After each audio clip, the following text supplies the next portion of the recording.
Good morning, everyone, and welcome to American Scouser's morning coffee or tea with AmericanScouser.com.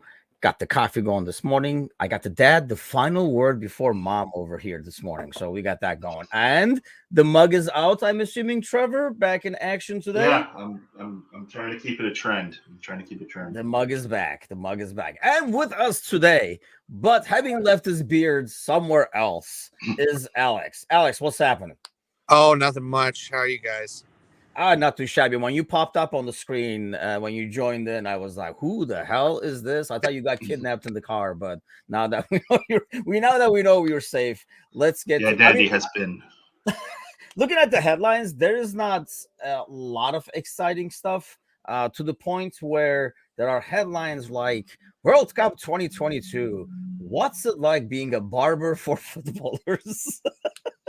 So yeah, that's we're really digging in now because all the weird stories of the World Cup are running out. Alan's with us again as always. Good morning, Alan. So one of the stories, and the funny thing is, one of our contributors commented on their American Scouser by mistake, so I got sucked into the conversation and started watching it too. But the all-women referee crew, the Germany game, correct? Germany, Costa Rica, I think is the crew there. And there was a post about that, and obviously people are going ape shits. I'm saying obviously because there are people like that, obviously. So Trevor, what do you make of that story? Good thing, bad thing? I just don't see why it would be a bad thing, first of all, but what do you make of it?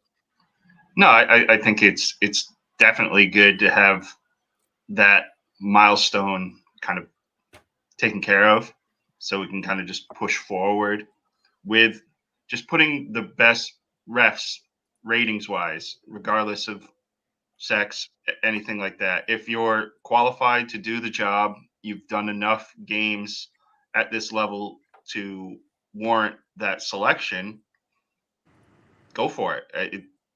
I get that this means a lot because it's kind of women and everything, and you can kind of like point to that as whatever, a little tipping point for their inclusion in the game. That's cool. FIFA can put that on a placard somewhere for whatever they want to do. But yeah, best refs, put them in the games that need them. That's all you can ask for.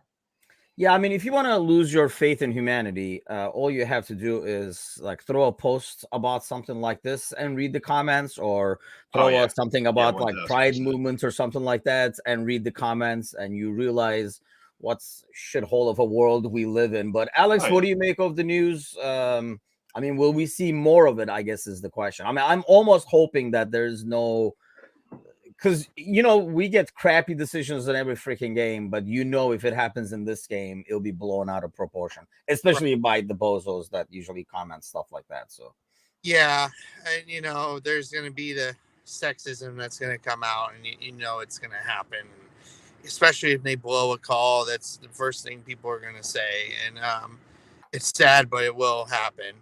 I think we'll see more of it though. The guy that's ahead of FIFA refereeing, I forget his name. He's the old Italian ref from the 2000s.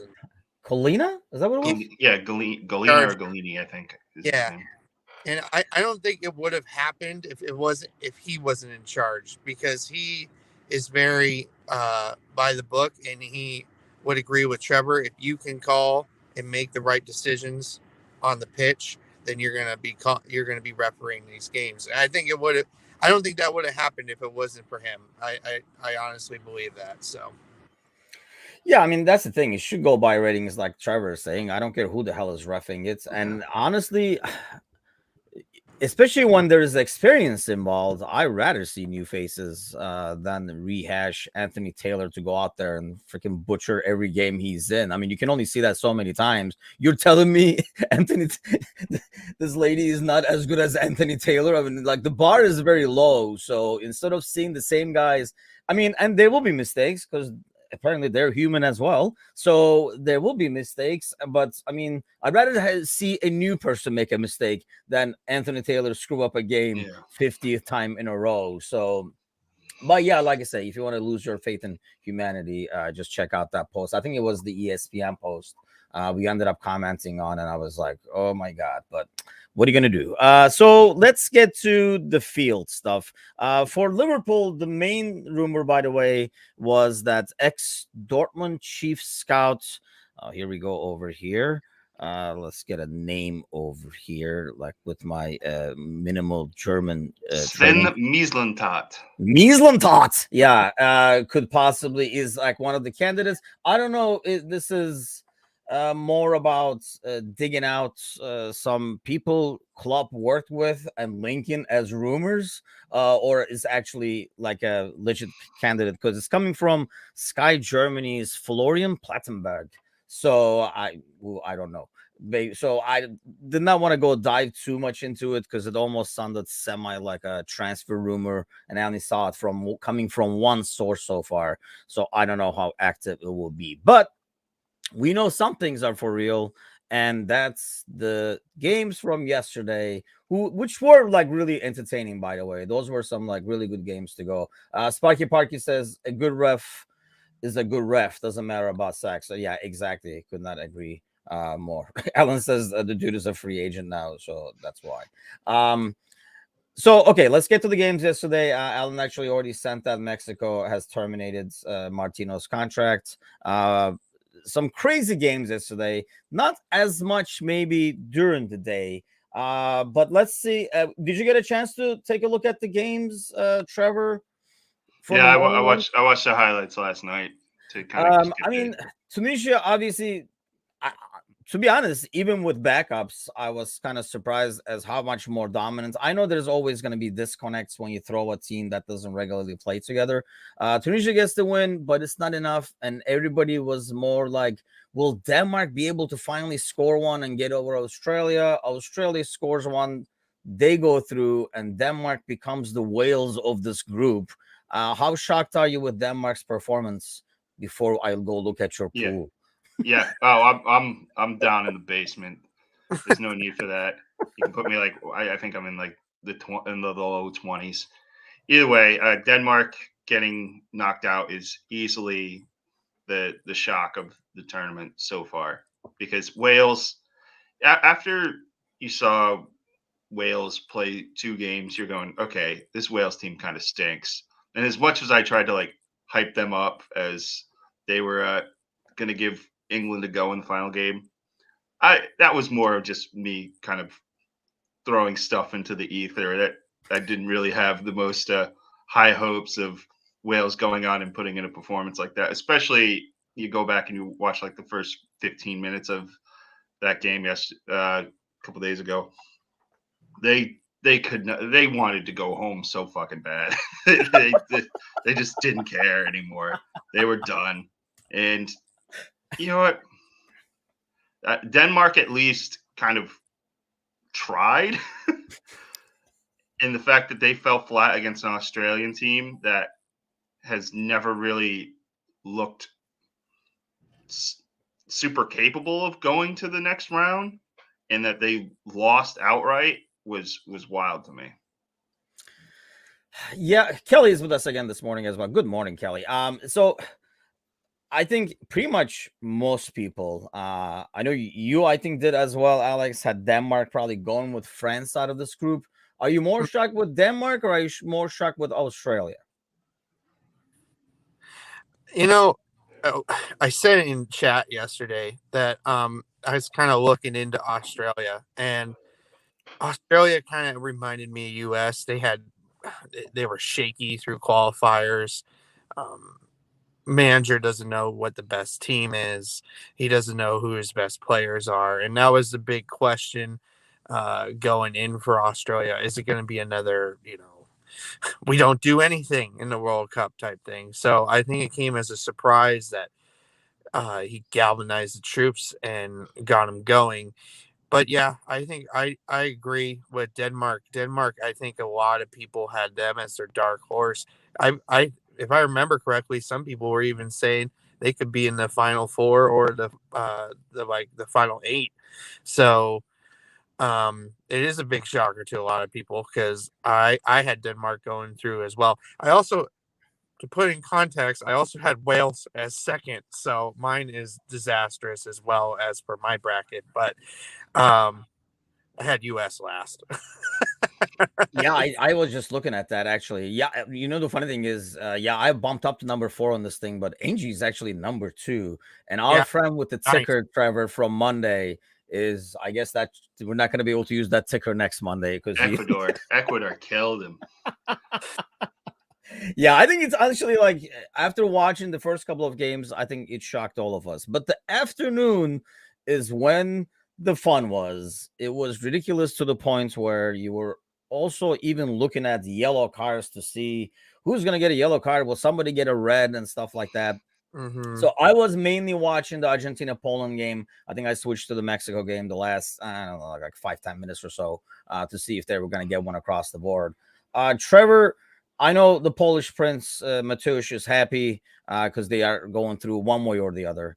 But are you shocked at how, I mean, really, if it wasn't Poland against Argentina, we were like kind of some like messaging back and forth with my brother as well as we were watching the game. Really did not look any better than Qatar did in their games where they were just, and we've seen Argentina not be that good against Saudi Arabia and Mexico and stuff like that. So this is not a matter of, no, Argentina is that good, that's why. Are you shocked at how timid and kind of like, I don't know, lost Poland looks at times?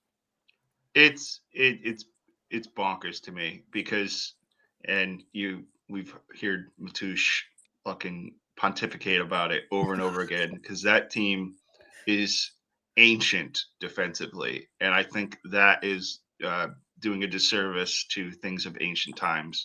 They're not only old, but they're like rickety and slow and old.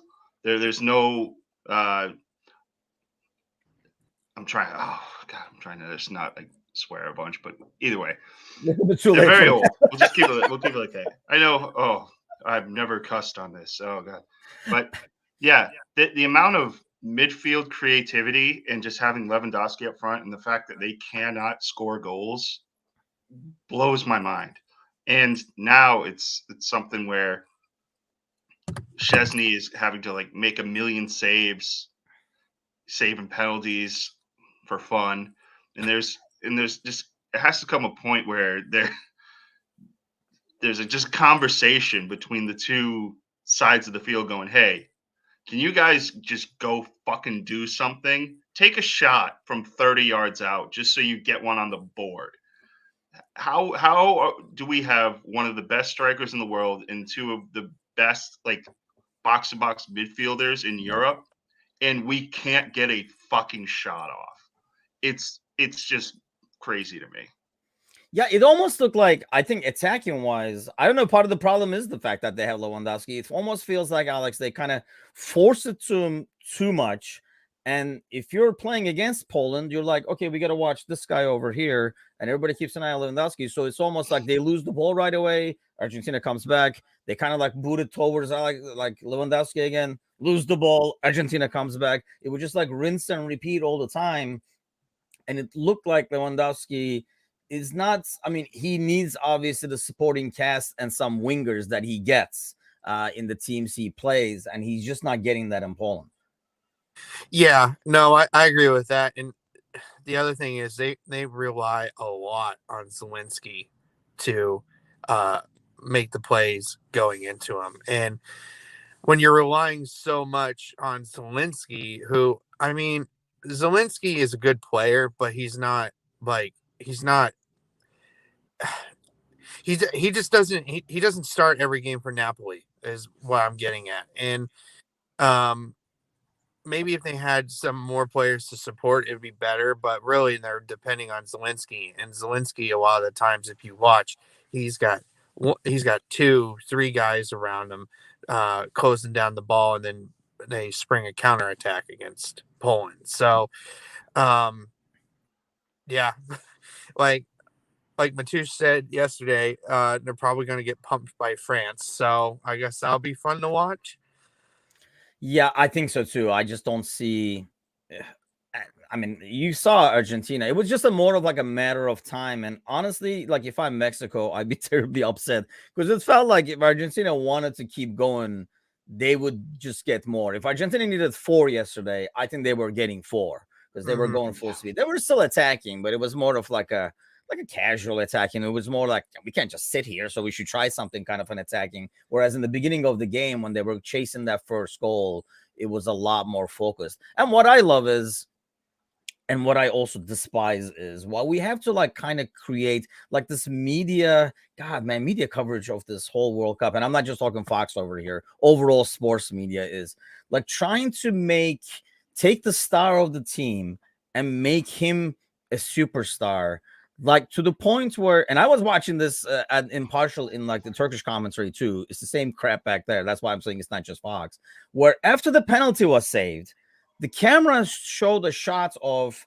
Lewandowski talking to like Szczesny before the penalty. Szczesny does a ridiculous save on the penalty. It's not a matter of just guessing the side right. It's just like a ridiculous save at the same time. And then they, in that little clip they show back Lewandowski again, and Lewandowski looks like, yep, I told him, like you just like freaking saved the penalty. Trevor, why the hell do we have to create superheroes where you had a hero already in goal? Why do we really have to highlight, like, look at Messi, he surveys the field even as he's fixing his hair, kind of bullshit, while we just watch the game, and you already see Messi doing ridiculous things. Just admire it when he does it.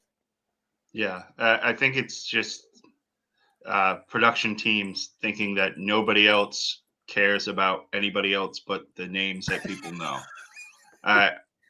They look at the Poland roster like Lewandowski. I know that guy. All right, so just talk about him. Even if he's on the bench, just pan to him. He can be over there picking his nose, having a drink of water, doing whatever. Just show him the guys on the field. Nobody knows them, so who cares? And Argentina, star-studded lineup, but none of them are Messi. So every single time Messi does anything, he gets the ball 15 yards away from the box. It's like, Messi! And by the time he's done saying Messi, he passed the ball 3 seconds into like the third S. And then you're like, okay. Now look, he's just playing soccer. And then another guy like does something, and the guy and I love him to that, but like John Strong is the worst of them. That guy, I swear, if you've seen some of like these behind the scenes things like Arlo White and guys, they have like these sheets of just all the like pronunciations, like fun facts about guys that they can kind of put into the game. I think John Strong's sheet probably has like 3 words on it: Messi, Lewandowski, soccer, and that's it. Because that's and I don't think he was on the call for this game, but I'm just saying it in general. Of course, I watched the highlights, so I did not know any of these. I think it's just the lovely commentator. Yeah, well, it's going to be the same regardless. He's just the one that I've heard over and going back a couple days, it was the one where with the USA and Iran, where he had to tell us every 15 seconds if Iran scores, USA is going home. Right? There's play going on. Can you do play-by-play? Oh, but if USA gives up a goal here, as every single ball pumps into the box, not saying who's passing the ball, not saying who's receiving the ball, not saying who's clearing the ball. If USA gives up a goal here, and then you just lather, rinses, repeats 4 seconds later, and you're like, oh my God, enough of it. Yeah, it was literally like painful. And I just didn't understand. You had like a ridiculous hero in goal, saving all kinds of weird stuff at that time, why you had to go to Lewandowski and give him credit for a saved penalty on that one. But that's how it rolls. Yeah. Going back to the Saudi Arabia Mexico game, I honestly thought, having watched them all tournament, that Saudi Arabia would beat Mexico. It comes out to, like I say, when it was 2-0, 2-0, I think about like 20 minutes to go in both games. Both teams were like, both Mexico and Poland were up 2-0. It was a matter of who's going to see more yellow cards, or is somebody going to score, kind of a deal. Are you shocked that Saudi Arabia pulled a kind of a what we expect Japan to pull, where they start the tournament great and then it just kind of like fizzles away? Because they're a better playing team than some of the other like teams we've seen who were like last in their group and stuff.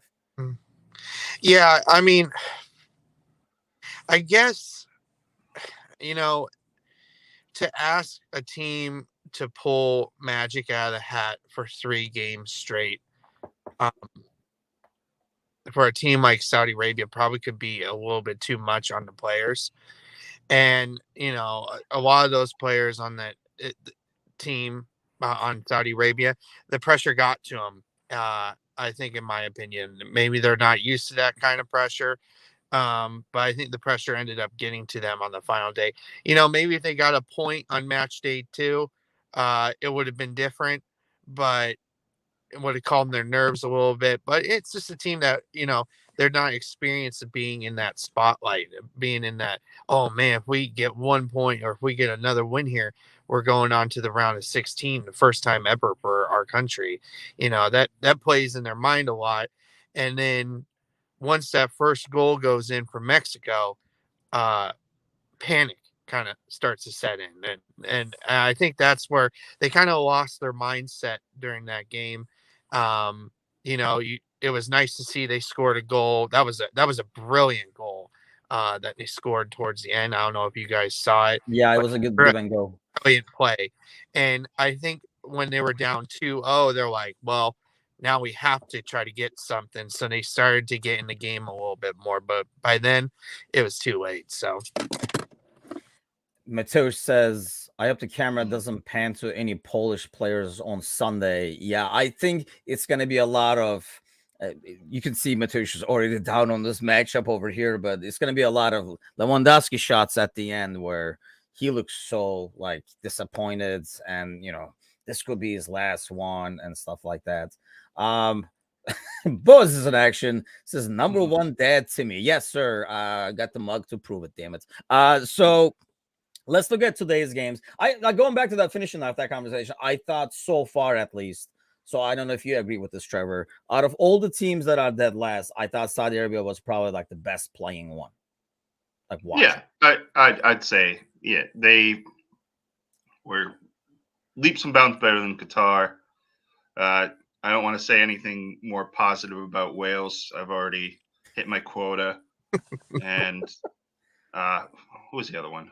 Who was the other team that finished last? Why am I spacing? Now you made me freaking go look at the groups. Group B is Wales. Group A is Qatar. Group Denmark. Oh, yeah, Denmark. They pissed themselves. I'm done with Denmark too. Denmark and Wales. I'm done with Denmark too much. Well, yeah. Here's the thing. So let's get to today's games, and I've got your predictions over here too. I'll just pull them up as we go. I don't know if I want you to. I know, Trevor, if you want me to pull yours up over here, but we'll get to when we get to Serbia tomorrow. I'll pull up your accountability. Okay, so first off, Croatia, Belgium, and then Canada plays Morocco. So, Alex, what are you expecting to come out of this group when it's all said and done? I think I can tell you what you were expecting. I think you had Belgium, Croatia, Canada, Morocco in this group originally. I hope it's Croatia and Belgium. I feel like Belgium is, there's been a lot of talk this week. Kevin De Bruyne basically saying that, we're too old. And then Courtois is basically saying, hey, we have Benzema and Modric over here at Real Madrid, and we're still playing really well, so we can't come up with excuses. And I agree with that. But I think they'll get it done today. I can see Modric being like, wait, what? Yeah. Modric is like, thanks, man. I think Croatia will get business. I think they'll get business done. When they won 4-1 against Canada, you're like, yeah, that looks like the Croatia we know playing against Canada today. So I think they'll get. Are they qualified for the next round, or do they have to get a result today? Who are we talking about? Croatia. They do have to get a result today, because if Belgium beats them and then Morocco wins, they'd be SOL. I want to see Morocco.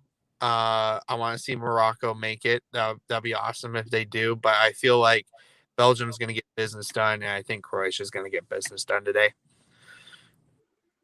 Which they can't get both business done. They're together. They're together? I didn't realize they played together. That's asking for the impossible over here. Both win.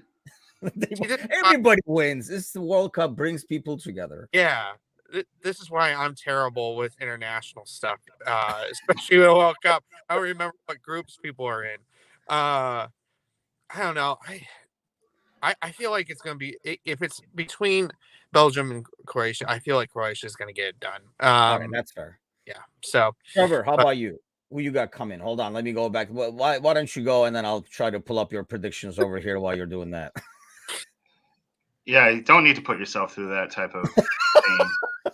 But yeah, I think Croatia really wants to kind of put their stamp on this and just get Belgium the fuck out of here. And it's going to bust a lot more brackets. But at this point, I want nothing but chaos. So I'm going to say Croatia beats Belgium and gets rid of them.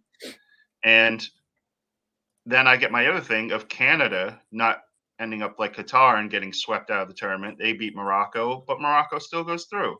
So everybody wins. It stays the same. It's Alex's world. Everybody goes through.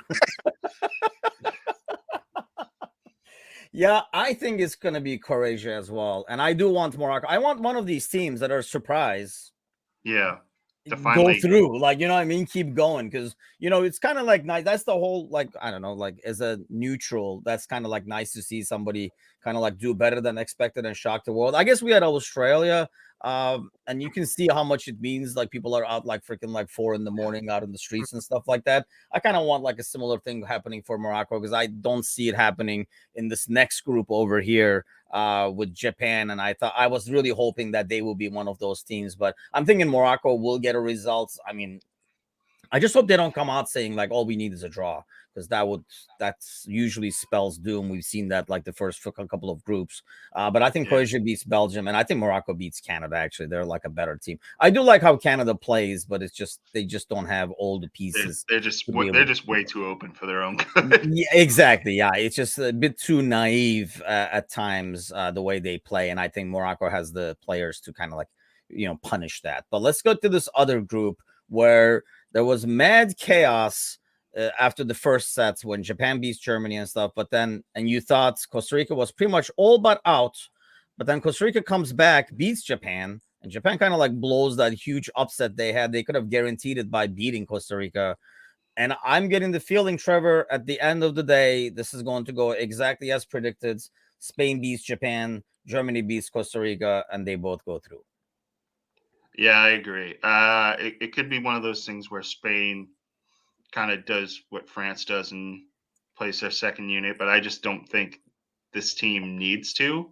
It's not an old team, so they really don't need to take their foot off the gas and kind of just put Japan away.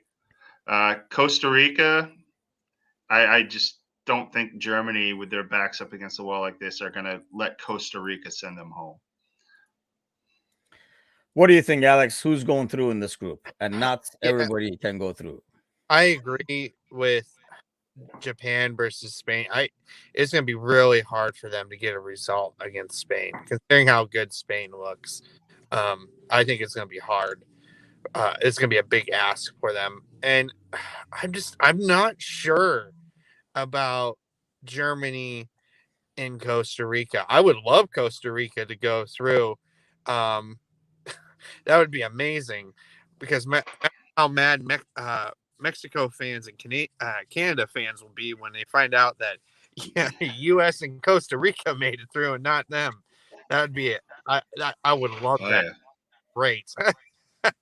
We don't have a statistician over here, but I'm assuming if Costa Rica goes through, and all they need is a draw, really, because I mean, we're assuming Spain would beat Japan. But if Spain gets that results, all Costa Rica needs a draw, and they could possibly be the first team to go through the next round with a -6, like a -6 goal differential. I don't know. We need to get a stats person. We need to get BJ on this right away, but I highly doubt that's what has happened before with a -6 after that first game. Like I thought after that first game, they were the first unofficial team to leave the World Cup before Qatar made it official. But yeah, I mean, they bounced back. Just did not see that happening against Japan. And I mean, weirder things have happened. I just don't know, because Germany is not the Germany we're used to. But I can see a very German scenario where the game goes tied to like the 86 or something like that, where the Germans get a goal and break Costa Rican hearts. But it should be, I think that's more the group to watch. Croatia Belgium game should be good. But so if you had to pick one game to watch from each, Trevor, what are you watching? Or are you doing I'm sure you're doing the split screen, or like one game on the cans on the back and one game over here. Yeah, Croatia and Belgium is probably the game from Group F, and yeah, because I don't think there's going to be much in the fireworks from Spain, Japan. So go watch Germany and Costa Rica. Yeah, see if Costa Rica can hang on for dear life. Okay, gentlemen, it's time for the second cup, because number one, that is empty over here. Let's go fill that up. Everybody, thank you as always for following, liking, all that stuff. Don't forget to give us a share and a subscription on the YouTube channel, and we will see you guys tomorrow morning first thing. Take care.